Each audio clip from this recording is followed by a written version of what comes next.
ਫਿਰ ਦੁਬਾਰਾ ਤੁਹਾਡਾ ਸਵਾਗਤ ਹੈ ਪ੍ਰੋਗਰਾਮ ਸੱਚ ਸੱਚ ਵਿੱਚ ਜੀ। ਡਾਕਟਰ ਸਾਹਿਬ, ਹੁਣ ਅਸੀਂ ਸਵਾਲ ਜਵਾਬ ਦਾ ਸੈਸ਼ਨ ਜ਼ਰੂਰ ਕਰਦੇ ਹਾਂ। ਉਸ ਵਿੱਚ ਸਾਡਾ ਪਹਿਲਾ ਸਵਾਲ ਹੈ, ਪਿਛਲੇ ਵਰੇ ਓਕ ਕ੍ਰੀਕ ਵਿਸਕਾਂਸਨ ਗੋਲੀकांड ਵਿੱਚ ਮਾਰੇ ਗਏ ਗੁਰਦੁਆਰਾ ਪ੍ਰਧਾਨ ਦਾ ਬੇਟਾ ਅਮਰ ਕਲੇਕਾ ਆਉਂਦੀਆਂ ਕਾਂਗਰੈਸ਼ਨਲ ਚੋਣਾਂ ਵਿੱਚ ਡੈਮੋਕ੍ਰੈਟਿਕ ਪਾਰਟੀ ਦੇ ਉਮੀਦਵਾਰ ਵਜੋਂ ਲੜਨ ਦਾ ਇੱਛੁਕ ਹੈ। ਇਸ ਬਾਰੇ ਤੁਹਾਡੇ ਕੀ ਵਿਚਾਰ ਹਨ?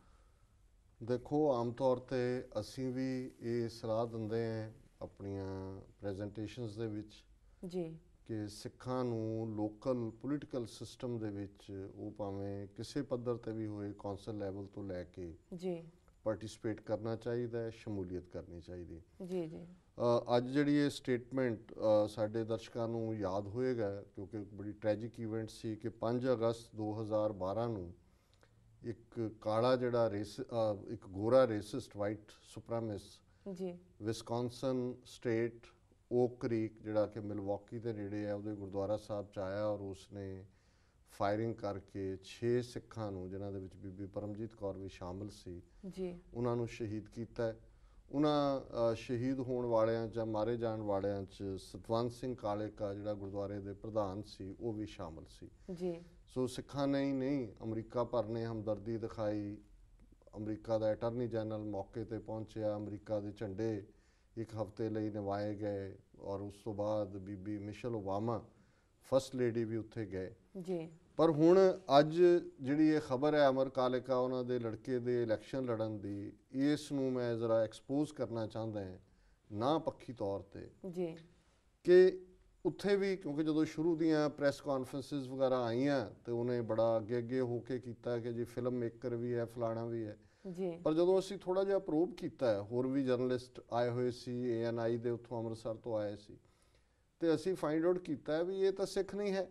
ਇਹਨੇ ਤਾਂ ਆਪਣੇ ਈਵਨ ਵੈਬਸਾਈਟ 'ਤੇ ਵੀ ਇੱਕ ਬੁੱਧਿਸਟ ਮੰਕ, ਬੋਧੀ ਭਿਕਸ਼ੂ ਬਣ ਕੇ ਆਪਣੇ ਆਪ ਨੂੰ ਕੀਤਾ ਹੋਇਆ। ਹੋਰ ਵੀ ਕੁਛ ਗੱਲਾਂ ਨੇ ਜਿਹੜੀਆਂ ਮੈਂ ਇਹ ਪਬਲਿਕ ਐਡਰੈਸ ਸਿਸਟਮ 'ਤੇ ਨਹੀਂ ਕਹਿਣਾ ਚਾਹੁੰਦਾ। ਸੋ ਲੋਕਲ ਵੀ ਜਾ ਕੇ ਜਦੋਂ ਅਸੀਂ ਪ੍ਰੋਬ ਕੀਤਾ ਕੀ ਹੈ, ਔਰ ਫਿਰ ਇੰਨੀਆਂ ਗੈਰ ਜ਼ਿੰਮੇਵਾਰ ਬਿਆਨਬਾਜ਼ੀਆਂ ਕੀਤੀਆਂ। ਹੁਣ ਜਦੋਂ ਫਸਟ ਲੇਡੀ ਮਿਸ਼ੇਲ ਓਬਾਮਾ ਦਾ ਜਾਣਾ ਛੋਟੀ ਗੱਲ ਨਹੀਂ ਸੀ, ਤੇ ਇਹਨੂੰ ਆਪਣਾ ਨਾਂ ਅਖਬਾਰਾਂ 'ਚ ਦੇਣ ਦਾ, ਫੋਟੋ ਲਵਾਉਣ ਦਾ ਸ਼ੌਕ ਹੈ। ਇਹਨੇ ਇੱਕਦਮ ਬਿਆਨ ਦਿੱਤਾ ਕਿ ਜੀ ਮਿਸ਼ੇਲ ਓਬਾਮਾ ਦਾ ਆਉਣ ਦਾ ਕੀ ਹੈ, ਪ੍ਰੈਜ਼ੀਡੈਂਟ ਕਿਉਂ ਨਹੀਂ ਆਇਆ। ਔਰ ਇਸੇ ਤਰ੍ਹਾਂ ਕਿ ਪ੍ਰੈਜ਼ੀਡੈਂਟ ਕਿਉਂ ਨਹੀਂ ਆਇਆ, ਇਹਦੇ ਵੀ ਰੀਜ਼ਨ ਨੇ ਜਿਹਦੇ ਲਈ ਇਹ ਜ਼ਿੰਮੇਵਾਰ ਨੇ, ਕਿਉਂਕਿ ਇਹਨਾਂ ਨੇ ਹੀ, ਬਾਕੀ ਵੀ 5 ਸ਼ਹੀਦ ਸੀ ਔਰ ਉੱਥੇ ਉਹਨਾਂ ਦੇ ਪਰਿਵਾਰਾਂ ਨਾਲ ਵੀ ਸਾਨੂੰ ਗੱਲਬਾਤ ਦਾ ਮੌਕਾ ਮਿਲਿਆ। ਮੈਂ ਵੀ ਉਹਨਾਂ ਦੇ ਲਾਸਟ ਰਾਈਟਸ ਵੇਲੇ, ਉਹਨਾਂ ਦੀ ਕ੍ਰਿਮੇਸ਼ਨ ਵੇਲੇ ਉੱਥੇ ਮੌਜੂਦ ਸੀ।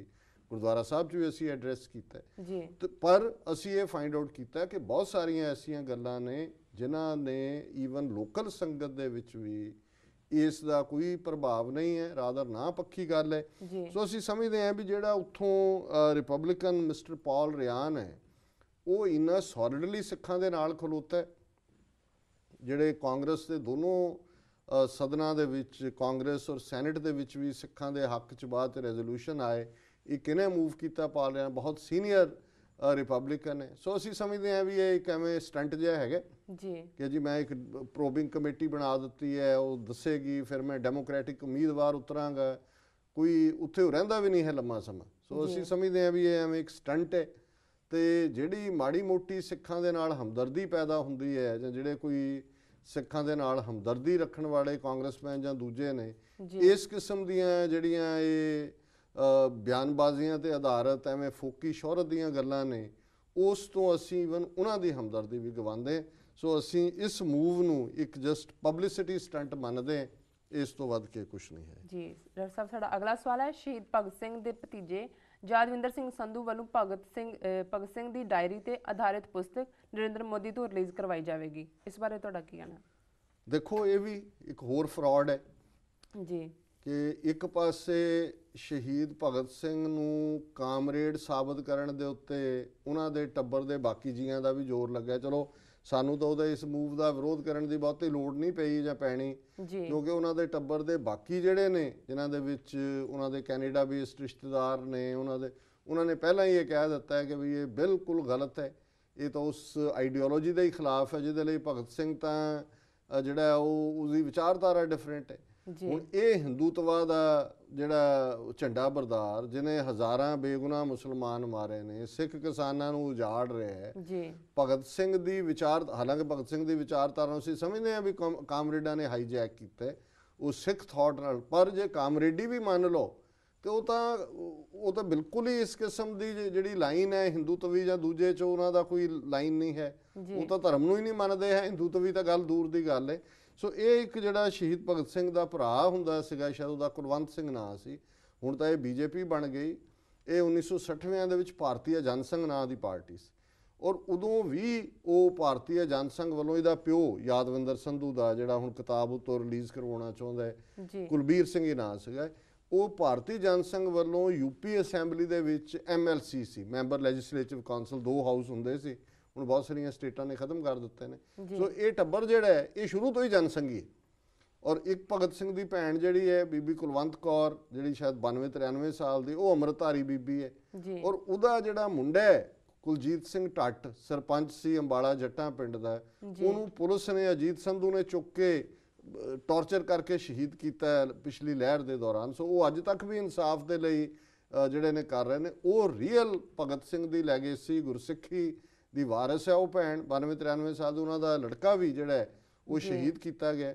ਸੋ ਇਹ ਇੱਕ ਕਿਸਮ ਦਾ ਫਰਾਡ ਹੈ। ਪਹਿਲਾਂ ਇਹਨਾਂ ਦੇ ਟੱਬਰ ਦੇ ਜੀ ਉਹਦੇ ਨਾਲ ਮਨਪ੍ਰੀਤ ਬਾਦਲ ਨਾਲ ਰਲ ਗਏ ਕਿ ਜੀ ਇਹ ਖਟਕਲ ਕਲਾਂ ਦੀ ਮਿੱਟੀ ਅਸੀਂ ਚੁੱਕਦੇ ਆਂ, ਅਸੀਂ ਉਹ ਸਾਰੇ, ਨਾ ਮਿੱਟੀ ਲੱਭੀ ਨਾ ਮਨਪ੍ਰੀਤ ਬਾਦਲ ਲੱਭਿਆ। ਉਹ ਇੱਕ ਭਗਵੰਤ ਮਾਨ ਨਾਲ ਲੱਗਾ, ਚੁਟਕਲੇ ਜੇ ਸੁਣਾਈ ਜਾਂਦਾ ਬੈਠਾ, ਹੋਰ ਉੱਥੇ ਨਾਲ ਉਹਦੇ ਕੋਈ ਵੀ ਨਹੀਂ ਹੈ। ਸੋ ਇਦਾਂ ਦਾ ਹੀ ਫਰਾਡ ਇੱਕ ਹੋਰ ਇਹ ਨਿਕਲਿਆ। ਨਾਲੇ ਕਿਹੜੀ ਡਾਇਰੀ 36 ਵਾਰੀ ਛਪ ਚੁੱਕੀ ਆ ਉਹ ਪਹਿਲਾਂ, ਕੋਈ ਉਹਦੇ ਸਰਾਣੇ ਥੱਲਿਓਂ ਕੋਈ ਨਵੀਆਂ ਜਿਹੜੇ ਨੇ ਉਹ ਪੱਤਰੇ ਨਿਕਲੇ ਨੇ। ਸੋ ਜਸਟ ਦੱਸਣ ਦੇ ਲਈ ਬੀਜੇਪੀ ਨੂੰ ਕਿ ਮੈਂ ਅਵੇਲੇਬਲ ਹੈ, ਭਗਤ ਸਿੰਘ ਦਾ ਨਾਂ ਹੈਗਾ, ਤੇ ਤੁਸੀਂ ਜਿਹੜਾ ਮੈਨੂੰ ਪ੍ਰਮੋਟ ਕਰੋ। ਹੋਰ ਇਹਦੇ ਚੋਂ ਕੀ ਇਹਨਾਂ ਨੇ ਕੱਢਣਾ। ਜੀ ਡਾਕਟਰ ਸਾਹਿਬ, ਤੁਹਾਡਾ ਬਹੁਤ ਬਹੁਤ ਧੰਨਵਾਦ। ਤੇ ਪ੍ਰੋਗਰਾਮ ਦੇ ਅਖੀਰ ਵਿੱਚ ਸਾਡੇ ਦਰਸ਼ਕਾਂ ਨੂੰ ਦੱਸੋ ਅੱਜ ਦਾ ਵਿਚਾਰ। ਅੱਜ ਦੇ ਵਿਚਾਰ ਲਈ ਅਸੀਂ ਭਾਈ ਨੰਦ ਲਾਲ ਜੀ ਦੀ ਗਜ਼ਲ ਨੰਬਰ 19 ਨੂੰ ਚੁਣਿਆ ਜੀ। और फारसी लिखत है, बाहोश बाश के हंगामे नौ बहार आमद जी। बाहोश बाश के हंगामे नौ बहार आमद यार आमदो करार आमद। दरूने मर्द मके चशम जी बशके जलवागर अस्त, बहर तरफ की नज़र करद रूए यार आमद। बहर तरफ की रवि दीदह में रवद चे कुनम, दरी मुकदमा मारा ची इख्तियार आमद। खबर दिहंद बा याराने मुदई के इम शब, अनल हक ज़दा मंसूर सूए दार आमद। खबर दिहंद बा गुलहा शगुफ्त औद हमा, अजी नवेद के यहाँ बुलबुल हजार आमद। खुदा बामांद जे गैरत जुदाम व मन हैरान, हदीस से शौक के तो अज बस के बेशुमार आमद। अखीरला शेर है जी।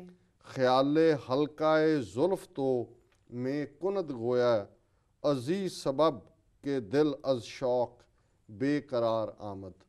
सो इस भी सदा वांग जिहड़ा उन्हां दा थीम है वो प्यार नूं आधार बना के कि प्यारा आया, बाग दे विच बहार है, बुलबुल तराने गा रही है जी। और चार चफेरे मैं भी अज उस मस्ती दे विच हां, उस प्यारे दे दीदार नूं पा के जी। और जदों तक प्यारा मेरे नाल है, मेरे मन दे अंदर चैन है, शांति है जी। और उहदी जुल्फ दे कुंडलां दे विच मेरा जिहड़ा मन है वो शांत और सहज दे विच है जी। सो इस दा पंजाबी अनुवाद प्रिंसिपल हरभजन सिंह जी दा है जी।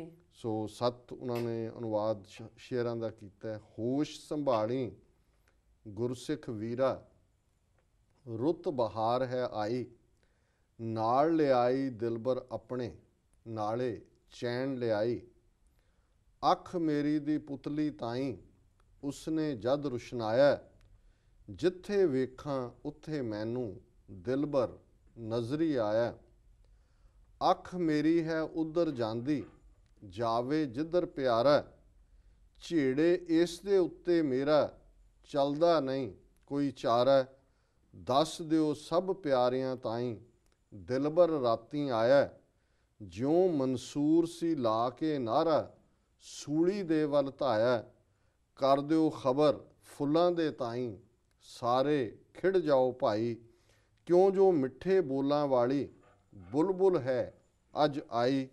ਮੈਂ ਅਣਜਾਣੇ ਦੂਰ ਪ੍ਰਭੂ ਤੋਂ ਐਵੇਂ ਉਮਰ ਗੁਜ਼ਾਰਾਂ, ਪਰ ਅਜ ਮੈਨੂੰ ਬੇਹੱਦ ਤੇਰੀ ਲੱਗਦੀ ਕਥਾ ਪਿਆਰੀ। ਅਖੀਰਲਾ ਸ਼ੇਅਰ ਹੈ, ਜ਼ੁਲਫ ਤੇਰੀ ਦੇ ਕੁੰਡਲਾਂ ਤਾਈਂ ਗੋਇਆ ਹਰਦਮ ਧਿਆਵੇ, ਦਿਲ ਮਤਵਾਲਾ ਉਸ ਦਾ ਤੇਰੇ ਬਾਝੋਂ ਚੈਨ ਨਾ ਪਾਵੇ। ਜੀ ਸੋ ਇਹ ਉਹਨਾਂ ਦੀ ਰਚਨਾ ਗੁਰੂ ਕਲਗੀਧਰ ਦੇ ਪਿਆਰ 'ਚ, ਉਹਨਾਂ ਦੇ ਦੀਦਾਰ, ਉਹਨਾਂ ਦੇ ਵੈਰਾਗ ਦੇ ਵਿੱਚ ਨਿਕਲੇ ਉਹ ਵੈਰਾਗ ਦੇ ਗੀਤ, ਤੇ ਫਿਰ ਉਹਨਾਂ ਦਾ ਦੀਦਾਰ, ਉਹਨਾਂ ਦੇ ਪਵਿੱਤਰ ਕੇਸਾਂ ਦਾ ਦੀਦਾਰ, ਉਹਨਾਂ ਦੀ ਚਰਨ ਛੋਹ, ਉਹਨਾਂ ਦੇ ਰੂਹ ਮੁਖੜੇ ਦਾ ਦੀਦਾਰ, ਇਸ ਨੂੰ ਭਾਈ ਸਾਹਿਬ ਨੇ ਪਿਆਰ ਦਾ ਅਲੰਕਾਰ ਬਣਾ ਕੇ ਉਸ ਨਿਰੰਕਾਰ ਦੇ ਗੁਣ ਗਾਇਨ ਕੀਤੇ। ਜੀ ਡਾਕਟਰ ਸਾਹਿਬ ਤੁਹਾਡਾ ਬਹੁਤ ਬਹੁਤ ਧੰਨਵਾਦ, ਤੁਸੀਂ ਅੱਜ ਦਾ ਵਿਚਾਰ ਸਾਡੇ ਦਰਸ਼ਕਾਂ ਨਾਲ ਸਾਂਝਾ ਕੀਤਾ ਹੈ। ਫਿਰ ਸਾਡੇ ਪ੍ਰੋਗਰਾਮ ਦਾ ਸਮਾਂ ਇੱਥੇ ਸਮਾਪਤ ਹੁੰਦਾ। ਤੁਸੀਂ ਆਪਣੇ ਰਾਏ ਤੇ ਸੁਝਾਅ ਸਾਨੂੰ ਭੇਜਣਾ ਨਾ ਭੁੱਲਣਾ ਸਾਡੇ ਇਸ ਪਤੇ ਤੇ sos@tvh4.tv ਤੇ ਅਸੀਂ ਆਪਣਾ ਪ੍ਰੋਗਰਾਮ ਲੈ ਕੇ ਫਿਰ ਤੁਹਾਡੇ ਰੂਬਰੂ ਹੋਵਾਂਗੇ। ਤਦ ਤੱਕ ਲਈ ਮੈਨੂੰ ਤੇ ਆਪਣੇ ਡਾਕਟਰ ਨੂੰ ਆਗਿਆ ਦਿਓ। ਵਾਹਿਗੁਰੂ ਜੀ ਕਾ ਖਾਲਸਾ, ਵਾਹਿਗੁਰੂ ਜੀ ਕੀ ਫਤਿਹ।